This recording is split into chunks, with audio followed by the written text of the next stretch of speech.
Boa noite a todos, que a luz do Mestre Jesus esteja conosco e agradecemos por mais um dia da nossa existência, por mais essa oportunidade de podermos estar reunidos mais uma vez na Casa Espírita, que nos acolhe, que nos ensina, que nos promove ao caminho do bem. O assunto de hoje, baseado, é claro, nas obras de Allan Kardec, nós vamos falar um pouco sobre o sentimento de melancolia e, ao mesmo tempo, as aspirações de felicidade que é teórico em todos nós. Quando nós falamos de melancolia, de tristeza, nós nos questionamos, todos nós que estamos encarnados em um mundo de provas e expiações, que em muitas situações nós estamos alegres e basta um simples momento para nós debatermos diante de uma tristeza, diante de um cansaço ou diante de uma revolta, e às vezes nós nos questionamos, por que nós ficamos tristes? E às vezes nós não encontramos razões. Às vezes a gente não quer conversar com ninguém naquele momento, ou às vezes tem alguma coisa que está nos incomodando. E quando nós buscamos a doutrina espírita, principalmente nesse século XXI, nós temos observado que as redes sociais, as mídias, elas são ferramentas para nos auxiliar, mas em muitas situações elas têm atrapalhado, porque elas têm desvirtuado os caminhos e ensinamentos de Allan Kardec. Tudo nos leva a pensar em obsessão, tudo nos leva a pensar em influenciações. E quando nós buscamos a base da doutrina espírita, que é Allan Kardec, que é o estudo, nós podemos decorrer de várias outras ações que estão próprias da nossa alma, porque nós somos espíritos ainda impróprios, espíritos ainda indébitos. E esse trecho está no capítulo 5, item 25 do Evangelho segundo o Espiritismo. Sabeis por que às vezes uma vaga tristeza se apodera dos vossos corações e vos leva a considerar amarga a vida? É que o vosso espírito, aspirando à felicidade e à liberdade, se esgota, jungindo ao corpo que lhe serve de prisão, em vãos esforços para sair dele. Reconhecendo inúteis esses esforços, cai no desânimo e, com o corpo lhe sofre a influência, torna-se a lassidão, o abatimento, uma espécie de apatia, e vos julgais infelizes. Então, nós conseguimos entender através dessa passagem do Evangelho segundo o Espiritismo que essas dores que muitas vezes nós não identificamos e que são momentâneas, que ora são passageiras, elas estão nas profundezas da nossa alma. E dentro da nossa atualidade, desses nossos últimos momentos, nós somos levados a várias situações como essa do nosso dia a dia. Tem dias que a gente procura uma melhor roupa, olha no espelho 10 vezes e a gente não se sente bem. Tem dia que a gente procura a melhor comida, o melhor restaurante, ou fazemos a melhor refeição e aquela comida não está boa. Ou às vezes a gente procura a companhia de pessoas, a gente procura uma namorada, a gente procura o convívio com um familiar, ou procura uma outra pessoa, e a gente acha que as pessoas que estão erradas porque elas não nos trazem a felicidade, e nos questionamos, por que nós temos esse sentimento? Mas a doutrina espírita nos pede, consultai a alma, consultai o interno da nossa alma, nós mesmos, ou seja, o nosso eu. Como nós somos reflexo de um passado, e nós sabemos que nós trazemos luzes, mas ao mesmo tempo espíritos das nossas encarnações passadas, nós sabemos que temos um porão existencial dentro de nós. Nós trazemos ainda algumas escuridões que muitas das vezes estão inquietas na nossa existência e chegam ao nosso momento consciencial. André Luiz faz uma explicação bem teórica sobre esse processo no livro No Mundo Maior, que ele fala sobre a casa mental. Fazendo um resumo muito básico do que ele diz nesse livro, ele fala que temos um cérebro, mas esse cérebro possui 3 regiões distintas. E ele compara essas 3 regiões do cérebro como uma casa de 3 andares. O primeiro andar seria o porão existencial, ou seja, o subconsciente, tudo aquilo que é automático na nossa existência, todos os automatismos que nós já trazemos e todas as nossas experiências do passado estão reservadas lá. Quando nós falamos de múltiplas existências, nós não podemos pensar como várias cópias de pendrive ou de um DVD. Nós somos uma única cópia que tem vários estágios. Então essas nossas existências passadas, elas estão aqui, arquivadas nesse subconsciente. Mas nós estamos no momento atual, nosso presente, que seria o nosso estágio do consciente, que seria o segundo andar. Seria o nosso momento de agora, ao qual nós reencarnamos com o objetivo de exercer algo para a nossa melhoria e para o nosso progresso. Existe um terceiro andar, que é aquele andar que todos nós devemos mirar, que seria o andar do superconsciente, que nos leva à nossa meta superior, aquilo que nós devemos atingir, a proximidade com o nosso Criador. Sendo assim, por que então muitas dessas dores nos abalam e nós não sabemos explicar o porquê delas? Nada mais, como diz André Luiz, que são pontos do nosso inconsciente, do nosso passado, espetando o nosso consciente. São como os espinhos que nós plantamos no nosso passado e que muitas vezes nos espetam na nossa atualidade. Quantas situações nós desenvolvemos e nós às vezes falamos: eu não sabia que eu era bom nisso, parece que eu já tenho uma experiência de uma coisa que eu nunca fiz. São aquisições do passado que também vão aflorando no nosso hoje, são coisas positivas, mas da mesma forma, os espinhos que nós plantamos nessas nossas caminhadas, eles também espetam a nosso mundo atual. E muitas vezes nós nos sentimos entristecidos com isso. Mas o primeiro ponto que nós devemos compreender é que todas as pessoas, ou seja, todos nós, irmãos que estamos encarnados no planeta Terra, estamos diante desses nossos espinhos. Todos nós trazemos esses espinhos e estamos aqui justamente para começar as suas retiradas e direcionar ao progresso do bem. Mas como que nós devemos trabalhar esse nosso porão existencial, essas nossas dores, esses momentos de melancolia?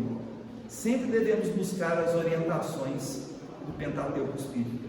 E buscamos 2 questões do Livro dos Espíritos para que a gente comece essa conversa.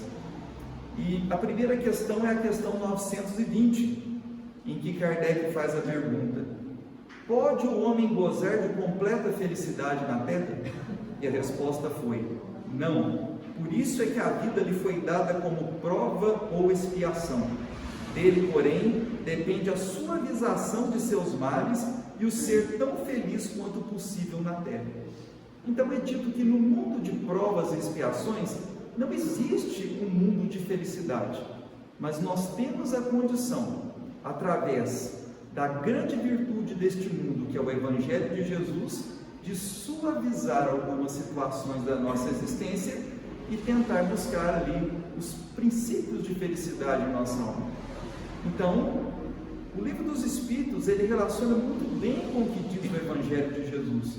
Se nós compreendermos o que é verdadeiramente a felicidade e conseguimos entender os ensinamentos de Jesus, nós vamos iniciando a compreensão da felicidade em nossas vidas. Mas quando nós permitimos com que as ilusões, os padrões sociais tomem conta da nossa existência, procurando uma falsa felicidade, essa melancolia muitas vezes ela bate na porta da nossa alma. E a questão 931: por que são mais numerosas na sociedade as classes sofredoras do que as felizes? E a resposta foi: nenhuma é perfeitamente feliz, e o que julgais ser a felicidade muitas vezes oculta pungentes aflições. O sofrimento está por toda parte. Entretanto, para responder ao teu pensamento, direi que as classes a que chamas sofredoras são mais numerosas, por ser a terra lugar de expiação. Quando houver transformado em morada do bem e de espíritos bons, o homem deixará de ser infeliz e lhe será dado o paraíso terrestre. Então, nessa questão, nos é demonstrado que a felicidade depende não somente do eu, mas de um todo, daquele momento em que nós nos unimos para a transformação do mundo. Mas como que nós podemos transformar esse mundo? Como que nós podemos exercer o bem nesse mundo? Busquemos aqui como exemplo o Evangelho de Jesus. A passagem, que ele nos mostra, chamada de parábola do filho pródigo. Interessante que as palavras de Jesus sempre estão em consórcio com os ensinamentos de Allan Kardec. Nessa passagem, o filho tinha a casa do pai, mas ele revolta, porque ele sentia nada mais, nada menos que a melancolia, a tristeza da vida. Ele não encontrava uma resposta de alegria para a vida. Ele pede a fortuna que lhe cabia e sai pelo mundo afora, experimentando tudo aquilo que ele julgava ser a felicidade. E ele termina faminto, na miséria, juntamente com os porcos. Mas ele lembra que existe alguém na sua espera, que era seu pai. E ele decide retornar à casa do pai. Quando nós compreendemos essa essência, nós tivemos múltiplas vidas no passado. E dentro dessas nossas existências, nós fizemos como o filho pródigo, nós plantamos espinhos. Só que através de uma bênção chamada misericórdia divina, Deus nos permite a reencarnação. E mais do que isso, Ele permite o esquecimento do passado. Ele permite que nós retornemos à casa do Pai. Ele permite que nós possamos refazer a nossa existência e romper aqueles espinhos. E quando nós falamos de projetar o bem ao mundo, é nada mais do que compreender que nós temos os espinhos, mas nós precisamos da humildade em reconhecer as nossas dificuldades, mas saber que nós somos importantes aos olhos de Deus, que nós estamos reencarnados pela bênção divina. Cada um de nós individualmente somos um projeto de Deus. Cada um de nós temos uma tarefa a ser exercida. Mas em muitas situações nós comportamos como aquele irmão do filho pródigo, aquele que critica o irmão que está voltando para casa. Então, no mundo atual nós observamos isso. Nós criamos parâmetros do que é certo, nós criticamos as pessoas que estão ao nosso lado, nós criamos ideias da falsa moral, tal qual a época de Moisés, e esquecemos da ação do amor sobre a ação das pessoas.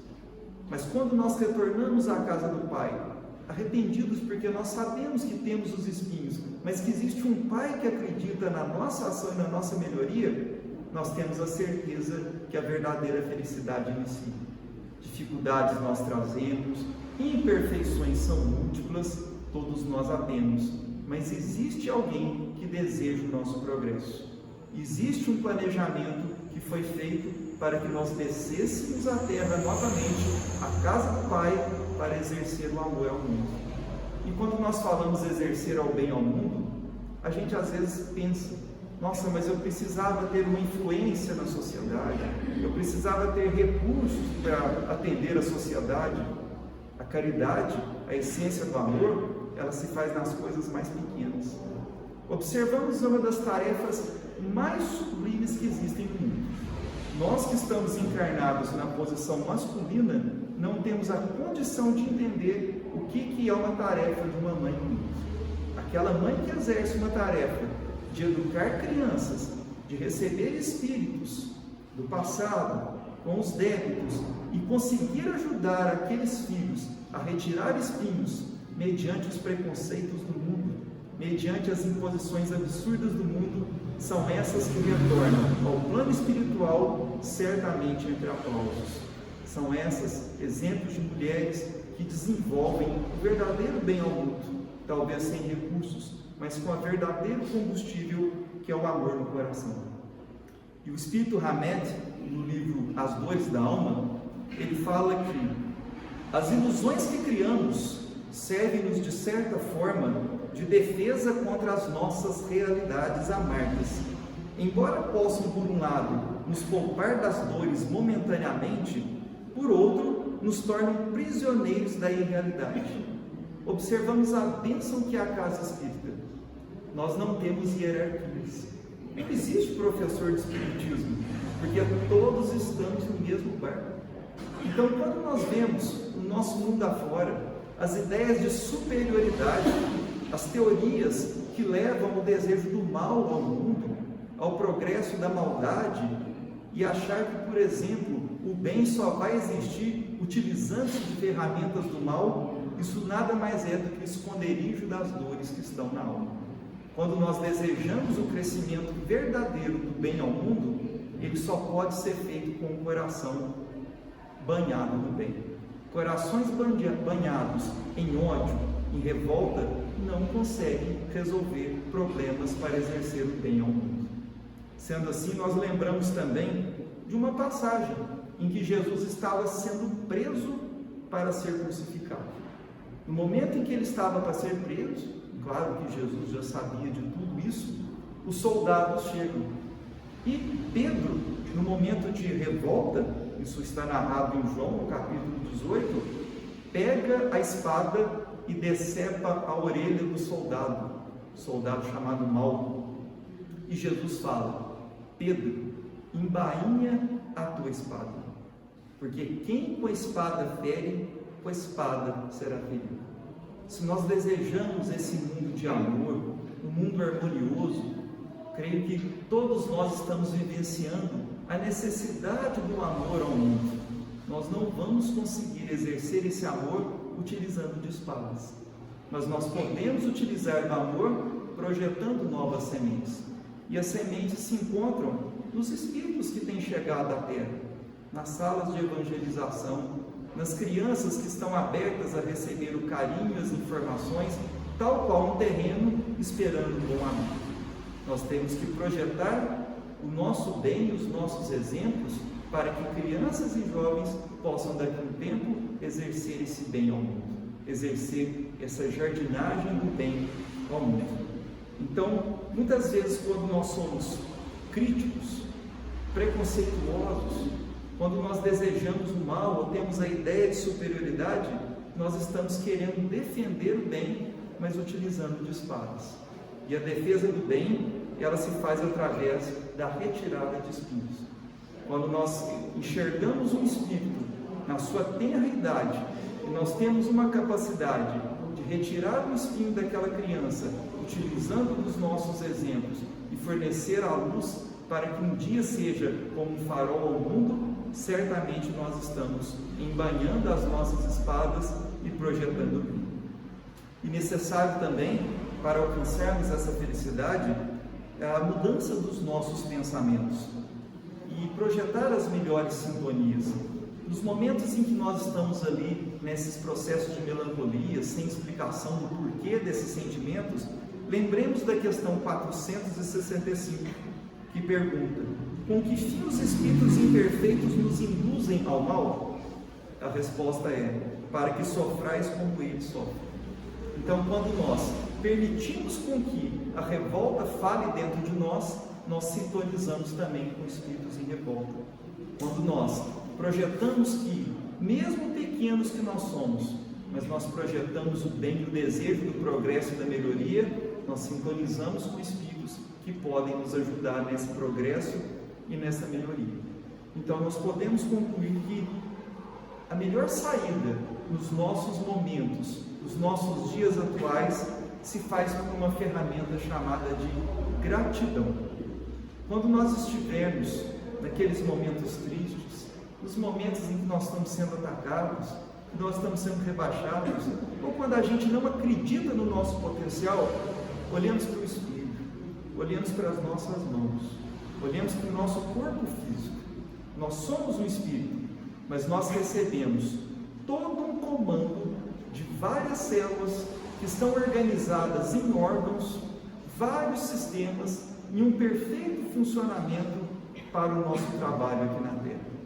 Não temos a perfeição também do corpo físico, mas é ele o veículo que pode nos levar ao progresso do bem. Imaginemos que nós temos um carro, e esse carro recebe a gasolina para fazer uma viagem. Mas se a gente não valoriza esse carro e não dá manutenção nele, e não agradece por ele, ele não tem serventia. Então a gente vê a passagem que Chico Xavier fala: agradeço todas as dificuldades que enfrentei. Não fosse por elas, eu não teria saído do lugar. As facilidades nos impedem de caminhar. Mesmo as críticas me auxiliaram muito. E para que a gente possa finalizando, existe um exemplo muito bonito nesse livro de Chico Xavier. O espírito é André Luiz. André Luiz tem uma coletânea de informações do estudo da alma. São livros que a gente faz uma leitura, mas a gente volta sempre com o estudo. E no capítulo 16 tem um ponto chamado de débito aliviado. Um homem chamado Adelino, ele era palestrante numa casa espírita. E André Luiz chega com a equipe espiritual nesse centro espírita. Quando eles olham o Adelino fazendo a exposição espírita, André Luiz narra que ele falava e levava muita luz, estava em sintonia com os trabalhadores da casa. Mas André Luiz vai mais a fundo. A alma do Adelino era triste. Adelino carregava algo que o importunava. Ele apresentava muitas eczemas, muitas feridas, e muitas delas sangravam. Então André Luiz questiona que por que acontecia aquilo com ele? Por que ele tinha aquelas feridas que o incomodavam amargamente? Os instrutores espirituais mostraram qual era a condição de Adelino. Ele, numa vida passada, era um jovem, e ele tinha um pai que era muito bem de vida, que morava em um castelo, e esse pai ele não era um homem muito bom. Ele escravizava os funcionários na base do chicote, era um homem rude e não muito bem visto pela sociedade. Mas ele era a prova de afeição e carinho pelo filho, que era o Adelino. Em um determinado momento, esse homem, ele consorcia-se em um casamento com uma mulher mais jovem. E Adelino, que era o filho, apaixona pela mulher que o pai toma como esposa. E ele permite com que aquela dor e aquela angústia, aquela revolta vá tomando campo, associando com influências espirituais, até que ele planeja matar o pai. Ele coloca um sonífero para o pai e coloca fogo no castelo, matando o pai queimado. Com arrependimento, ele foge dali e vai para a Europa. A imagem daquele incêndio nunca saiu da mente do Adelino. Ou seja, o que foi construído ali no consciente estava arquivado no seu espírito, conforme nós falamos aqui no começo pelo próprio André Luiz. E após os anos passarem, ele sentia aquele fogo comer também o seu espírito. E aquele filho desencarna. E ele termina também um fogo onde a sua mente toda estava projetada no arrependimento daquele incêndio. Ele tem a bênção da reencarnação. Então ele reencarna numa situação difícil da vida, e aquelas manchas que muitas vezes apareciam eram o reflexo do incêndio que tinha ficado em sua mente. E agora ele tinha um pai como um obsessor cobrando a vida do passado. Isso, André Luiz, juntamente com a sua equipe, tem a permissão de ir até a casa de Adelino. A esposa com quem ele tinha contraído o matrimônio o abandonaram, porque ele teria pegado a esposa do pai no passado e a esposa atual o abandonaram, deixando os filhos para que ele criasse uma situação muito modesta. E o mais interessante, com o passar do tempo, alguém bate na porta e uma criança é abandonada. No momento que ele acolhe a criança, ele sente um bálsamo de luz na sua alma, como se fosse uma cura. Era o pai que retornava aos braços, e ele adota aquela criança abandonada, que era o seu ex-obsessor, o seu ex-pai do passado. Então, ou seja, muitas situações difíceis que nós encontramos no nosso dia a dia, são momentos em que Deus nos coloca, não para nos testar, não na verdade para nos provar, ou para fazer o pagamento de uma dívida, mas são oportunidades de nós experimentarmos um pouco a dor e valorizar aquilo que é verdadeiro e justo na vida. Existe também uma passagem que eu falo que é extremamente interessante, Toda vez que a gente vai na feira do livro espírita, sempre vai ter um livro que a gente vai passar o olho e chama a atenção. E geralmente esse livro está sempre na prateleira escondido. Um dos livros foi, uma vez eu passei e bati o olho, era daquela senhora do Fogo Selvagem, a Dona Aparecida do Fogo Selvagem. No outro ano, se não me engano foi 2018, eu passei e vi esse livro, não conhecia a história dele, e fiquei perfeitamente assim, desejoso de pegar esse livro. Chama O Gigante Deitado. É a história de Jerônimo Mendonça. Comprei o livro e um dia eu estava lendo, de tão bom que ele é. E a autora é uma mulher que conviveu com ele, chama Jane Martins Vilela. Quem foi o Gigante Deitado? Foi um homem, um espírita da cidade de Ituiutaba. Esse homem, quando ele era jovem, ele fala que ele olhava para o espelho e falava que ele gostava de ver o corpo forte e falava, eu sou igual ao Tarzan. Narra isso no livro. Mas depois de um tempo, ele foi começando a desenvolver alguns problemas de saúde e ele perdeu a locomoção e os movimentos do corpo. Ele foi para uma cama. Depois que ele foi para a cama, ele também perdeu a visão. Mas ele era espírita, desejoso do progresso do bem e sabia que esses percalços do seu caminho não poderiam transformar em melancolia. Teria que ser um pontapé para o seu progresso espiritual. Esse homem passou por 25 anos numa cama. A cama dele até fica em aberto. Procure no YouTube, tem palestra dele. Tem muita coisa sobre ele, é muito interessante. A cama dele tinha uma angulação correta. Se ela ficasse mais baixo, o coração dele fraquejaria e ele pararia. Se ficasse em pé ou sentado, ele também não suportaria. Até a angulação da cama tinha que ser correta. Arrumaram uma Kombi, colocavam a cama dentro dessa Kombi e ele percorria cidades fazendo palestras na cama. Inclusive, algumas vezes passadas que nós já estávamos aqui nos trabalhos da casa, alguns espíritas aqui de lado já falaram que ele esteve aqui, se não me engano, na década de 70, no Centro Espírita Augusto Silva. E o mais interessante, da cama, sem enxergar, sem movimentar, e para suportar as dores que ele tinha no corpo, ele ficava com um saco de areia de 30 quilos no peito para suportar a dor. Ele não tinha muito sossego, mas ele fazia somente o bem. Conseguiu construir um orfanato, um tratamento para as crianças em Ituiutaba, e o que nos chama a atenção é essa reflexão. Em Brasília, numa entrevista para a televisão, houve permissão para a pergunta dos telespectadores. Uma senhora perguntou: Jerônimo, acho você um exemplo para todos nós. Sei que é muito culto e que poderia fazer perguntas difíceis, mas quero apenas perguntar o que é a felicidade para você?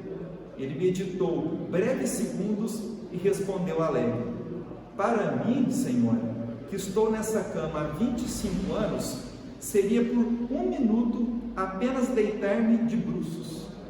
O maior sonho da vida dele era poder um dia deitar de bruços, coisa que ele não podia fazer. E mesmo assim, nunca reclamou. E ele fazia piada com todo mundo, ele ria com todo mundo, levava alegria para as pessoas. Ele conta no livro que um amigo faleceu, desencarnou, e levaram ele no cemitério para ele despedir e fazer toda uma oração. Levaram a cama, né? Todo mundo ficou emocionado e saiu chorando do cemitério com a oração. Esqueceram ele lá dentro. Depois de horas é que foram lembrar que o Jerônimo estava lá dentro, né? Então são várias situações que ele ainda utiliza do humor, mesmo diante da dificuldade. O objetivo de trazer a história do Jerônimo não é fazer comparação com as dores que nós trazemos com a dele. Todos nós temos as nossas dificuldades, mas é trazer o exemplo da grandeza com que ele teve, a paciência e a tolerância. E Divaldo Pereira Franco, em uma entrevista, fala que 15 dias depois do desencarne de Jerônimo Mendonça, ele manifesta e fala: ó Divaldo, como que é bom enxergar e andar. Eu estou aqui só para te falar que eu estou enxergando e estou andando. Então, muitas dessas dificuldades, elas são momentâneas, né? A gente pisca o olho, passam-se 10 anos. Vamos imaginar quanto tempo a gente passa às vezes na casa espírita, parece que é ontem que a gente estava ali estudando, fazendo alguma reflexão, e o tempo vai passando e tudo isso fica aqui. Se a gente desenvolve essa paciência, o carinho com as pessoas, a esperança de dias melhores, certamente a gente consegue esse bem. E para finalizar, a mensagem do instrutor Lísias, que estava com André Luiz. Quando as nossas dores não geram novas dores e nossas aflições não criam novas aflições naqueles que nos rodeiam, nossa dívida está em processo de encerramento. Se a gente carrega uma dorzinha, mas a gente não gera uma outra dor para essa dor, e não gera dor para outras pessoas, aceitando com amor e com carinho, certamente nós estamos no caminho do bem. E lembremos, todos nós estamos encarnados porque nós somos importantes aos olhos de Deus. Somos ainda aquele vasinho de terra que está lotado de espinho, mas nós somos projetados para ser transformado em flores que vão lançar perfumes. Se a gente já começar isso aqui e tiver condição, mesmo que uma pequena florzinha ou um pequeno perfume no nosso caminho, certamente nós já estaremos eliminando os espinhos. Observemos essa pandemia. A gente viu a questão do distanciamento. Ela só nos mostrou o quanto nós já éramos distantes, o quanto nós já estávamos distantes uns dos outros. A pandemia unicamente fez nos ver que é necessário as pessoas. Faz falta um abraço, aquele familiar que às vezes a gente não gosta muito, ele também faz falta. Aquela pessoa que a gente tem problema, ela também faz falta, porque faz parte da nossa existência. Nós não estamos aqui reunidos uns aos outros ao acaso. Então, que nós possamos retornar ao nosso lar agradecendo por cada dia da nossa existência, pelas nossas mãos, pelo nosso abençoado corpo físico e mais um dia dessa abençoada encarnação. Que Jesus nos abençoe hoje e sempre.